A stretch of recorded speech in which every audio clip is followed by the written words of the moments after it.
Hagelin nicked out, and Garnered Hathaway, they combined for 2 goals, 3 assists. Here we go. Right off the face-off, 3 fights simultaneously. Rooney and Dowd. Di Giuseppe going at it with Hathaway, Blackwell, and Hagelin. 1 second in. That's how it started last night.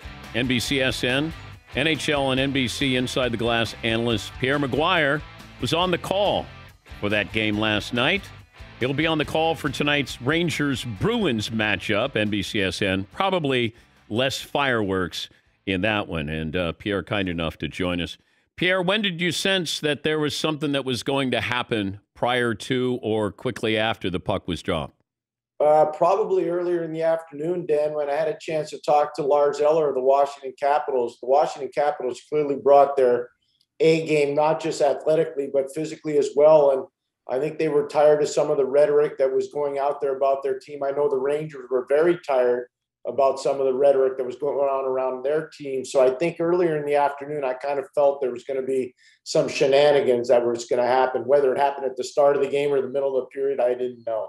But also, if you send the fourth line out, both teams, I'm guessing you're sending out your tough guys, and that's not normal for a face-off to start a matchup, is it?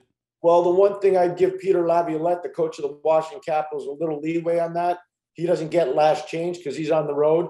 And usually the line that you're talking about with Dowd, Hathaway, and Hagelin, they play a lot against the other team's top lines. So I don't think they were sure what exactly Mike Sullivan was going to do. Okay. Not Mike Sullivan. I apologize. I'm thinking Pittsburgh. What David Quinn was going to do. But I would tell you this. David Quinn comes with his artillery. They don't have a lot of it, obviously, with the Rangers. And then everything kind of gets going. Give us the backstory on this, Pierre. Well, obviously, the Tom Wilson situation on Monday, Dan, wasn't something that endeared anybody, I think, in the hockey world to what happened. I mean, it was Tom Wilson getting involved with Pavel Buchnevich and then eventually getting involved with Artemi Panarin. Panarin being a superstar player in the league and Tom Wilson basically just tossing him down to the ice and could have been very, very dangerous, obviously, as you know, without a helmet on. If he hits his head instead of his shoulder, Dan, I think we have a very large potential problem. Obviously, he hit his shoulder, not nearly as much mayhem or injury caused to Panarin, but that's really the backstory of this whole thing with Tom Wilson and the New York Rangers. Okay, but $5,000 fine, no suspension. It's not like Tom Wilson doesn't have a rap sheet here, but can you factor in priors with someone like Tom Wilson, and should he have been suspended?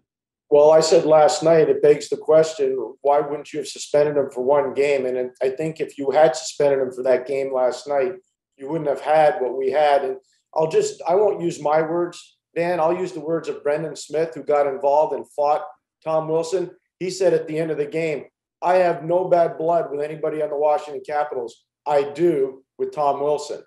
And so if Tom Wilson's not part of the equation, I don't think we have what we had last night. Explain the etiquette of fighting in today's NHL. I don't know if I can.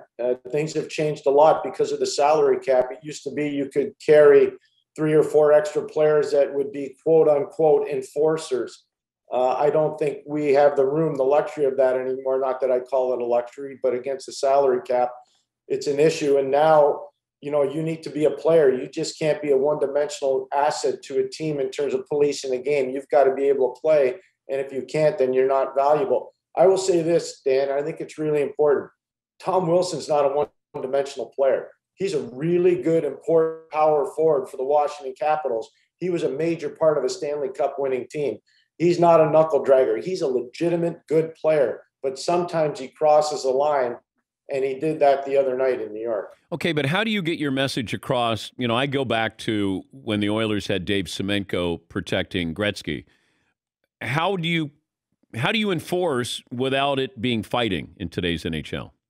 Well, I think there's a lot of different ways. You can own the puck. The other team takes penalties trying to defend against you. You run the score up on the power play.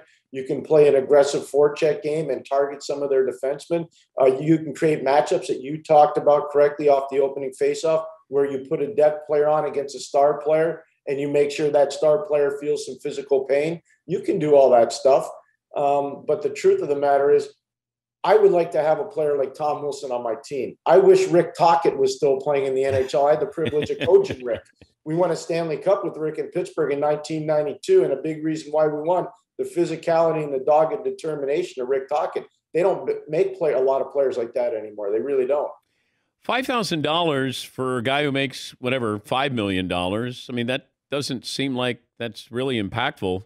Wouldn't you take a $5,000 hit if it meant that you were sending a message to a team like Wilson did?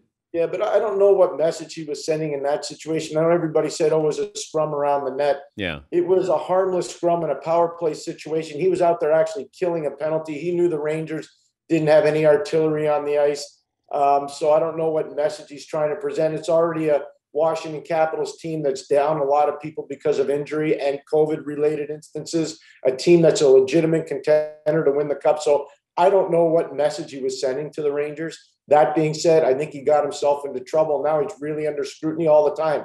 Every shift he takes in the league, he's under scrutiny now. What's the NHL do, if anything, today? They've got to look at the Pavel Buchnevich cross-check on Anthony Mantha. I don't know what they're going to do with that. That took place in the third period. I mean, that wasn't particularly good. So that's something they're going to have to look at. But all that being said, I think they have to look back and say, did we handle the Tom Wilson situation correctly? Pierre, great to talk to you, buddy. And have fun tonight. Probably a little less drama with the Rangers and Bruins, right? Really nice visiting with you, Dan. Thanks a lot.